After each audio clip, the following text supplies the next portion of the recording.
Something happened at the White House last night that should terrify every American. 17 staff members quit in one night. Not over policy disagreements, not over political differences. They quit because of what they witnessed during a midnight meeting that one aide described as the most disturbing thing I've ever seen in government. I'm Jimmy Kimmel, and what I'm about to reveal isn't just another White House drama story. This is about the people closest to the president, the ones who see him every day, who work with him behind closed doors, deciding they can no longer stay. If you haven't subscribed to Kimmel and Focus yet, do it right now. Because what we're covering here, the leaked audio recordings, the eyewitness accounts, the emergency psychological assessment that was allegedly discussed, none of this is being properly investigated anywhere else. Hit that subscribe button, turn on notifications. This gets darker with every detail. It started around 11:47 p.m. Tuesday night. The president's senior staff was in the Roosevelt Room for what was supposed to be a routine briefing about economic policy. Standard stuff, trade numbers, inflation data, budget projections. 15 people in the room. Cabinet secretaries, senior advisors, economic team members, everyone expecting a normal late-night working session. Then Trump walked in, and according to multiple sources who were present, something was immediately wrong. One aide described his entrance as unsteady. Another said he seemed disoriented, like he didn't quite know where he was. But that's not the disturbing part. What happened next is what made 17 people decide they couldn't work there anymore. Trump sat down at the head of the table. The Treasury Secretary began presenting inflation numbers. And 30 seconds into the presentation, Trump interrupted. "Who are you?" he asked. The Treasury Secretary thought it was a joke at first. He'd been serving in that position for 8 months. They'd had dozens of meetings. "It's Scott, Mr. President. Scott Bessent, your Treasury Secretary." Trump stared at him, completely blank expression. "I don't know you," he said. The room went silent.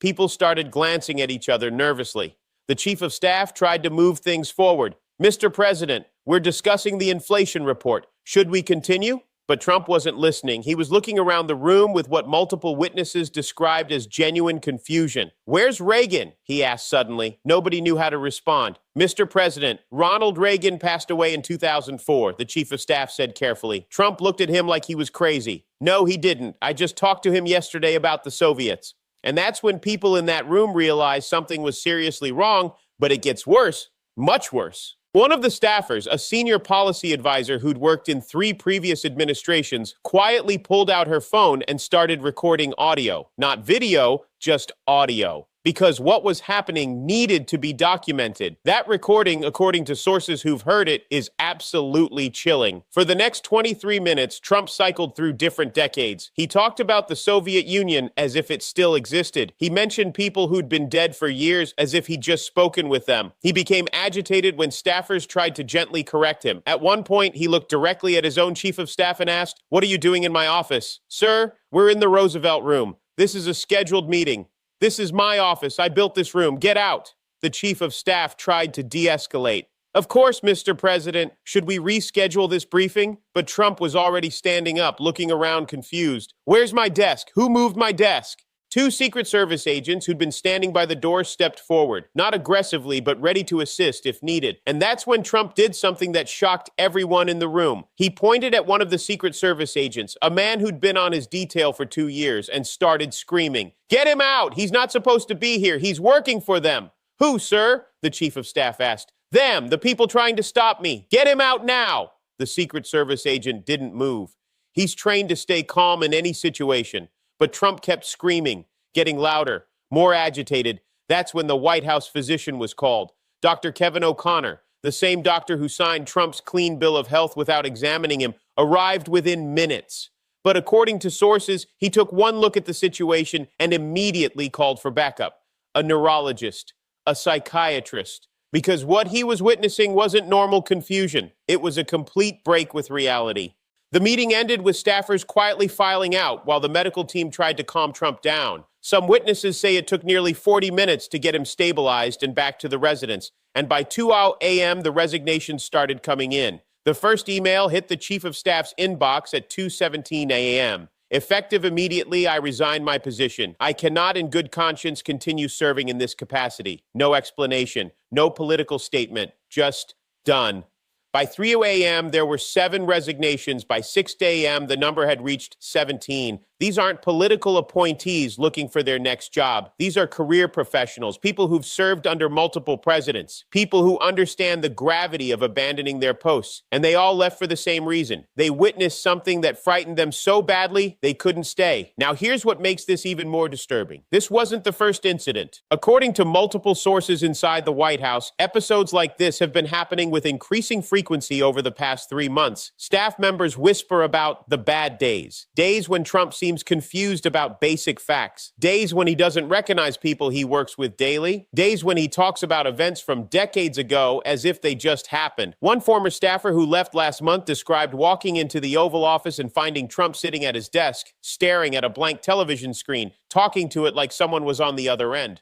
Another staffer reported seeing Trump in the hallway late at night, completely disoriented, asking how to get back to his apartment in New York. These aren't one-time incidents. These are patterns. And Tuesday night's meltdown was apparently the breaking point for people who'd been quietly concerned for months. But here's the question nobody wants to ask publicly. Where's the 25th Amendment discussion?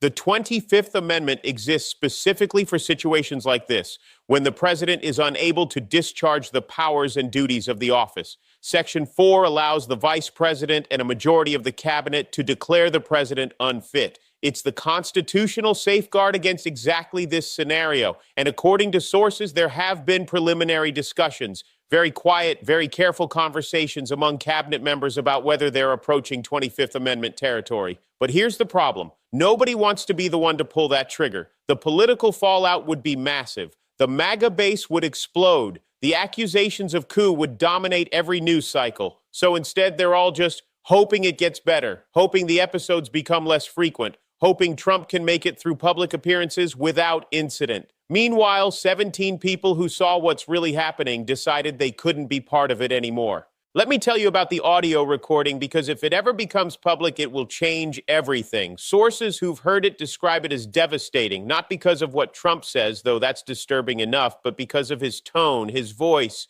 You can hear the confusion, the genuine bewilderment, the fear in his voice when he doesn't understand where he is or who people are. One person who heard the recording said, "This isn't a man playing politics or being difficult. This is a man who's lost." The staffer who recorded it has reportedly turned it over to congressional investigators. Whether they'll ever make it public is another question. But the existence of that recording changes the calculation for everyone involved, because now there's evidence, not speculation, not rumors, actual documented proof of what happened in that room.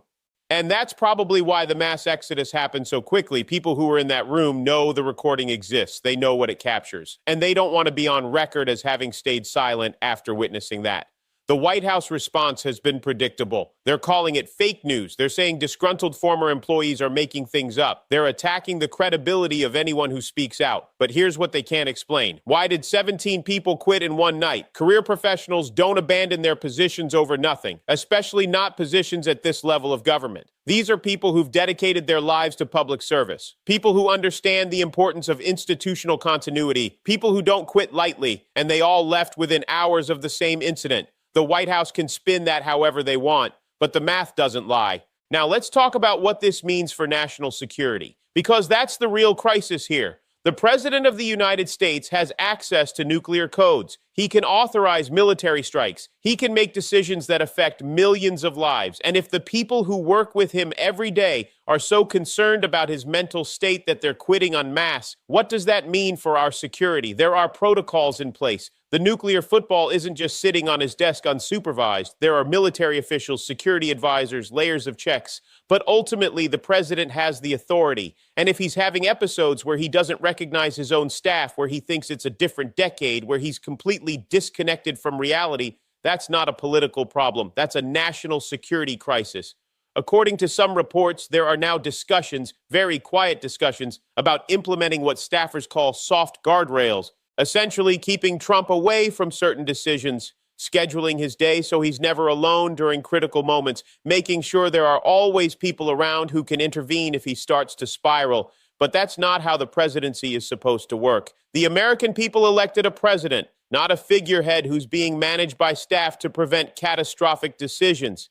If Trump can't function without those guardrails, he shouldn't be functioning in that office at all. The timing of this crisis is particularly concerning. Some analysts suggest that major policy decisions could be coming in the next few months. Decisions about international conflicts, economic policy, potential diplomatic negotiations. How can those decisions be made effectively if the person making them is having regular cognitive episodes? The 17 staffers who quit apparently asked themselves that same question, and they decided they couldn't be part of the answer. Here's what happens next. And this is where it gets politically complicated. Those 17 resignations need to be filled. The White House needs to replace senior staff positions quickly. But who's going to take those jobs now? Word spreads fast in Washington. Everyone in politics knows about Tuesday night. Everyone knows why those people left. So who steps into those roles? Who voluntarily joins an administration where the previous occupants fled after witnessing something that scared them out of government? The only people who will take those jobs are either true believers who'll ignore the warning signs or opportunists who don't care about the consequences. Neither option is good for the country.